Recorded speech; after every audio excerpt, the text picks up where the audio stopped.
Welcome to Faith Unfiltered.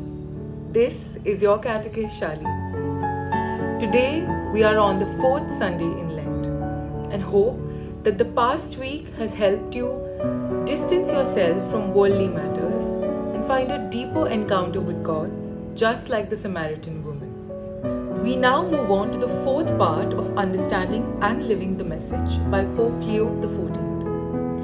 Last week we pondered on Lent as a time to fast, but with a purpose. Fasting from the desire of overambition, longing for appreciation, fasting from the desire to always have the best things, the desire to always belong to a group, and the charm of always being in the limelight. In the fourth part, Pope Leo is encouraging abstinence, not just from alcohol and meat, but from a worldly lifestyle that is far from holiness. Here is what he says.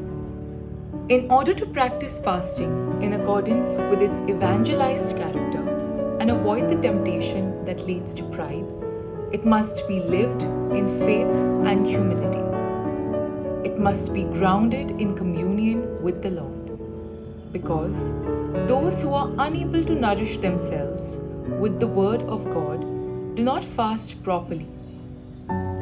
As a visible sign of our inner commitment to turn away from sin and evil with the help of grace, fasting must also include other forms of self-denial aimed at helping us to acquire a more sober lifestyle, since austerity alone makes the Christian life strong and authentic. In this regard, I would like to invite you to a very practical and frequently unappreciated form of abstinence, that of refraining from words that offend and hurt our neighbor. Let us begin by disarming our language, avoiding harsh words and rash judgment, refraining from slander and speaking ill of those who are not present and cannot defend themselves.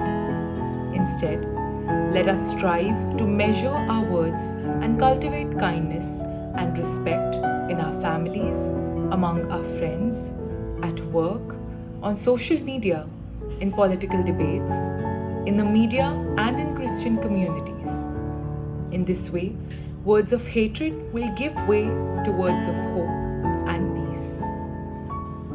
So this week, let us abstain. On Monday, we abstain from indifference. On Tuesday, we abstain from our expectations. On Wednesday, we abstain from anxiety. On Thursday, we abstain from being judgmental. On Friday, we abstain from slander. On Saturday, we spend the time meditating on the abstaining notes of the week. On Sunday, we offer a Thanksgiving Mass for giving us an opportunity to grow with Pope Leo's vision. See you next week.